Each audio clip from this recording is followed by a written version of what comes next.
All right, today we're going to dive into one of the most profound and honestly one of the most misunderstood spiritual concepts out there. It comes from this amazing 16th century mystical poem, and it talks about something called a dark night. Now, that sounds pretty daunting, doesn't it? But as we're about to find out, it might not be the journey of fear you'd expect. So, this is the stanza that kicks the whole thing off. One dark night, fired with love's urgent longings. I mean, it's just beautiful, right? So mysterious and packed with emotion. You get this image of a soul just slipping out into the darkness. But, and this is key, it's not out of fear. It's driven by love. And then you get this incredible line calling the whole escape a sheer grace. So fascinating.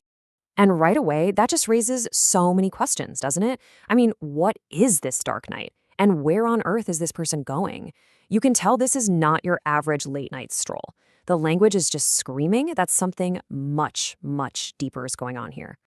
Okay, so to start figuring this out, we have to look closer at what's happening with this mysterious departure. And luckily for us, the commentary that was written alongside the original poem gives us our first really big clue. Okay, first things first, we have to get our heads around the fact that this isn't a literal, physical journey. It's not about somebody actually sneaking out their front door. No, this whole thing is an allegory. The poem is really describing the soul's spiritual journey. It's about moving away from imperfection and towards, well, something divine. And the way the commentary talks about this event is, well, it's pretty surprising. You'd think a dark night would be sad or scary, but no. It's described as good luck, an act of sheer grace, and a moment of freedom from something called inordinate sensory appetites. Now that phrase is super important, and we're going to dig into what it means in just a bit. All right, so now the framework of this whole thing starts to get a lot clearer. It turns out this spiritual journey isn't just a single event. It's actually a process that happens in two very distinct phases, two dark nights, if you will. So here's how they break down. The first night is really for beginners on this path. It's all about purifying the sensory part of the soul. You know, all the things we see and hear and want. The whole point is to get ready for contemplation.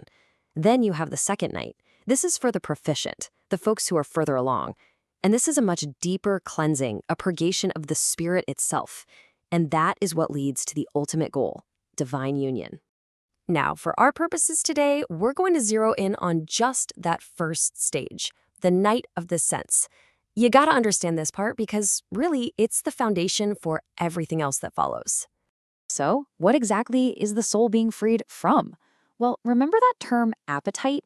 The commentary gives us a really specific definition. It's not just, wanting something. It's an inordinate longing, a deep craving that isn't really aligned with our spiritual well-being. A good way to think about it is like, it's all the static and noise on the radio that's drowning out the actual music. And this brings us to the real heart of the whole idea, this central paradox. How can something called a dark night possibly be a good thing? I mean, how can deprivation, losing something, actually feel like a gift? Well, the key is understanding that the darkness isn't some monster lurking in the shadows, it's actually an absence. The commentary uses the word privation, which just means a removal of all those sensory cravings. The night is only dark because all the flashy, distracting lights of worldly wants have finally been turned off. And get this, the commentary doesn't just say this is necessary. It goes a step further and calls it fortunate. Can you believe that? This experience of deprivation, this dark night for the soul, is actually framed as its greatest stroke of luck. It's seen as the absolutely essential first step toward real freedom. And that is why the poem uses that incredible phrase, the sheer grace. It all clicks into place now, right? This really difficult, totally disorienting experience isn't some punishment you just have to grit your teeth and get through. It's presented as a profound gift. But why a gift? Why is it a grace? Well, because according to the text, we just can't do this by ourselves. The commentary is crystal clear on this point. Souls just aren't capable of getting rid of all their appetites and attachments on their own. So, this dark night is a kind of divine help, an essential helping hand to get us where we need to go.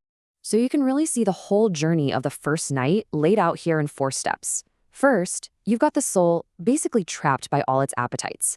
Then it's placed into this night of deprivation. Step 3, this process starts to temper those appetites, kind of putting them to sleep. And finally, step 4, the soul can depart in freedom. And this whole process brings us full circle, right back to that last line of the opening poem, which should make a whole lot more sense now. Remember this? My house being now all stilled. After everything, the secret departure, the darkness, the grace. The journey finally begins from this place of incredible, profound quiet. So here's the metaphor laid bare. The house is the sensory part of the soul. And why is it stilled? Because all of those noisy, demanding, nagging appetites have finally gone to sleep. That constant clamor for more, it's just stopped. So you see, in the end, the first dark night isn't about being punished at all. It's about finding peace. It's the process of finally becoming free from what the text calls the anguish of the confining appetites. It's like hearing pure silence for the first time after a lifetime of constant noise. And that leaves us with a pretty big question, doesn't it?